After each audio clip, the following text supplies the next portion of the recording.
How are you? Thank you very much. I've met a lot of your supporters online, but I've noticed that a good number of them seem to buy into this conspiracy theory regarding the Council of Foreign Relations and some plan to make a North American union by merging the United States with Canada and Mexico. These supporters of yours seem to think that you also believe in this theory. So my question to you is, do you really believe in all this, or are people just putting words in your mouth? 90 seconds. Well, it all depends on what you mean by all of this. The CFR exists, the Trilateral Commission exists, and it's a, quote, conspiracy of ideas. This is an ideological battle. Some people believe in globalism, others of us believe in national sovereignty. And there is a move on toward a North American Union, just like early on there was a move on for a European Union, and it eventually ended up. So we had NAFTA and moving toward a NAFTA highway. These are real things. It's not somebody made these up. It's not a conspiracy. They don't talk about it, and they might not admit about it, but there's been money spent on it. There was legislation passed in the Texas legislature unanimously to put a halt on it. They're planning on millions of acres taken by eminent domain for an international highway from Mexico to Canada, which is going to make the immigration problem that much worse. So it's not so much a secretive conspiracy. It's a contest between ideologies, whether we believe in our institutions here, our national sovereignty, our Constitution, or are we going to further move in the direction of international government, more UN? You know, this country goes to war under UN resolutions. I don't like big government in Washington. So I don't like this trend toward international government. We have a WTO that wants to control our drug industry, our nutritional products. So I'm against all that, but it's not so much as a sinister conspiracy. It's just knowledge is out there. If we look for it, you'll realize that our national sovereignty is under threat. Congressman Paul, thank you.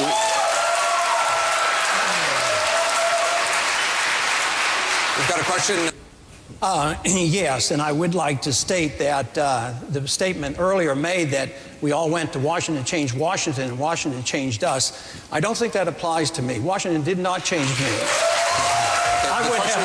I would like to change Washington, and we could by cutting 3 programs such as the Department of Education. Ronald Reagan used to talk about that. Department of Energy, Department of Homeland Security is the biggest bureaucracy we ever had. And besides, what we can do is we can have a stronger national defense by changing our foreign policy. Our foreign policy is costing us $1 trillion, and we can spend most of that or a lot of that money home if we would bring our troops home. Governor Huckabee, 30 seconds, 3 programs. Absolutely. The real question you have to ask is, why do I get the most money from active duty officers, military personnel? So what John is saying is just totally distorted. He doesn't even understand the difference between non-intervention and isolationism. I'm not an isolationist. I want to trade with people, talk with people, travel, but I don't want to send our troops overseas using force to tell them how to live. We would object to it here, and they're going to object to us over there. All right, we will have a lot more on Iraq coming up. You know, it's not a federal function to determine the penalties for a crime of abortion if it's illegal in a state. It's up to the state, it's up to the juries. And it should be up to discretion because it's not an easy issue to deal with. But the first thing we have to do is get the federal government out of it. We don't need a federal abortion police. That's the last thing that we need.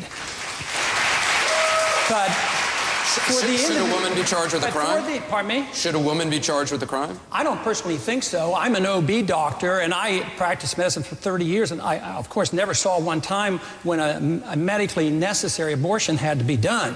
But so I think it certainly is a crime, but I also understand the difficulties. I think when you're talking about 3rd trimester deliberate abortion and partial birth abortions, I mean, there has to be a criminal penalty for the person that's committing that crime, but I really think it's the person who commits the crime, and I think that is the abortionist. So you're saying a doctor should be punished. What sort of punishment should they get? Well, I think it's up to the states. I'm not in the state. I'm not running for governor, and I think it's different, and I don't think it should be all 50 states the same way. So I don't think that should be up to the president to decide that. Yeah. The best commitment we can make to the Iraqi people is to give them their country back. That's the most important thing that we can do. Already, part of their country has been taken back. In the South, they claim the surge has worked, but the surge really hasn't worked. There's less violence, but al-Sadr has essentially won in the South. The British are leaving. The brigade of al-Sadr now is in charge, so they are getting their country back. They're in charge up north. The people in the north are in charge as well, and there's no violence up there or nearly as much. So let the people have their country back again. Just think of the cleaning up of the mess after we left Vietnam. Vietnam now is a friend of ours. We trade with them. The president comes here. What we achieved in peace was unachievable in 20 years of the French and the Americans being in Vietnam. So it's time for us to take care of America first. Senator McCain. 30 seconds. And we will defeat it. Congressman Paul, I know we'll get everyone in on this. Congressman Paul, just want to allow you to respond. Shortly after the Vietnam War ended, Colonel Tu and Colonel Summers met, and they were talking about this. And the American colonel said, you know, we never lost one battle. And Colonel Tu, the Vietnamese, says, yes, but that's irrelevant. And it is irrelevant, but we have to realize why they want to come here. Wolfowitz even admitted that one of the major reasons that the Al-Qaeda was organized and energized was because of our military base in Saudi Arabia. He says, oh, now we can take the base away. He understood why they came here. They come here because we're occupying their country, just as we would object if they occupied our country. I just want to let Congressman Tancredo in. We're running short on time, so please, let's try to get... Are sick and tired of what they're getting, and they want some real changes. I don't want to run your life. You need less taxation, less regulation, a better economic system. We were not meant to be an empire. We were meant to be a republic protecting liberty here at home. It's up to you to spread this message around this country. This is an American cause. It's a cause of freedom. There's something going on in this country, and it's big. It's really big. That was by the Paul campaign. Let's get to another YouTube... Infrastructure problem in this country is very, very serious. We as Americans are taxed to blow up the bridges overseas. We're taxed to go over and rebuild the bridges overseas while our bridges are falling down in this country. This country is going bankrupt, and we can't afford this. We need to take care of ourselves. We do not need to sacrifice one thing more. We just need to take care of ourselves and get the government out of our lives and off our back and out of our wallets. Senator McCain, 30 seconds.